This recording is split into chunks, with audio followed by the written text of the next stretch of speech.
ভাই আমার ছেলে মেয়ে সবই দেশে, তা আমি একা যাইয়া কি করব? আনসার ভিডিপি সদস্য প্রাক নির্বাচনী প্রশিক্ষণ শিরোনাম প্রতি কেন্দ্রে 13 জন হারে আনুমানিক 45,000 ভোট কেন্দ্রের জন্য প্রায় 5,85,000 জনকে প্রশিক্ষণ প্রদান করা হবে এবং হচ্ছে।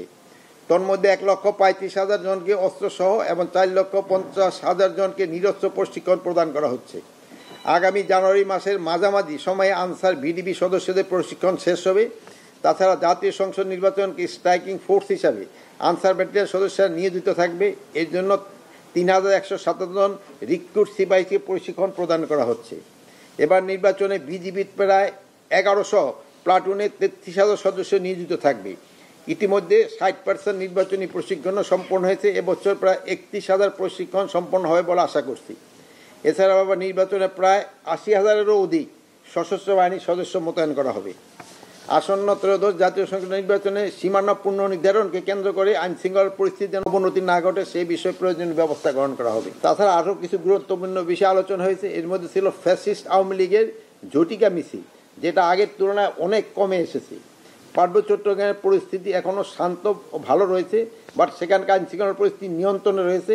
ফ্যাসিস্টদের লোকজনকে শারদীয় দুর্গাপুজো অনুষ্ঠান যাতে শান্তিপূর্ণ অনুষ্ঠিত না পারে সেই জন্য বিভিন্ন ষড়যন্ত্রের চেষ্টা করেছিল। কিন্তু ফ্যাসিস্টদের কিছু বুদ্ধিজীবীও এতে ইন্ধন জুগিয়েছিল। কিন্তু আইন শৃঙ্খলা বাহিনীর সক্রিয় তৎপরতার কারণে এবং প্রশাসনের তৎপরতার কারণে তাদের এই চক্রান্ত নস্যাৎ করা সম্ভব হয়েছে। সকলের সহযোগিতায় শারদীয় দুর্গাপুজো উৎসব নিরাপদ, শান্তিপূর্ণ, উৎসবমুখর পরিবেশে অনুষ্ঠিত হয়েছে। এছাড়া মাদকের ক্ষেত্রে আমাদের একেবারে জিরো টলারেন্সের নীতি গ্রহণ করা হয়েছে। আপনারা জানেন যে কক্সবাজার এখন থেকে মাদকের আসার সংখ্যাটাও কিন্তু কমছে। এটা কিন্তু যেন শূন্যের কোটে আনা যায়, এই জন্য আমরা ব্যবস্থা নিচ্ছি। শুধু বাহকদের নয়, মাদকদের গডফাদারদের আটক করে আইনের আওতায় আনার নির্দেশ প্রদান করা হয়েছে। এটা ছিল মোটামুটি আমাদের আজকে আলোচনার বিষয়। এমন কেউ এইটা আমি হয়তো আইজি সাহেবের সাথে কথা বলে হয়তো আপনাদের পরে জানাতে পারবো, পরে মিটিং হয়তো জানাতে পারবো। না, নির্বাচনের সময় অস্থিতিশীল যেন করতে না পারে এই ব্যবস্থা করা হচ্ছে। সব অস্ত্র তো সবসময় কোনো সময় উদ্ধার হয় না, এটা কিছু অস্ত্র তো বাইরে থাকবে। এই জন্য তো আইন শৃঙ্খলা, যদি সব কিছু উদ্ধার হতো সব নর্মাল তো আইন শৃঙ্খলা বাহিনী লাগতো না, নর্মাল ইলেকশন হয়ে যেত। এই না, কোনো ধরনের অসুবিধা হবে না, নির্বাচন আলাদা দিলে ভালোভাবে হয়ে যাবে।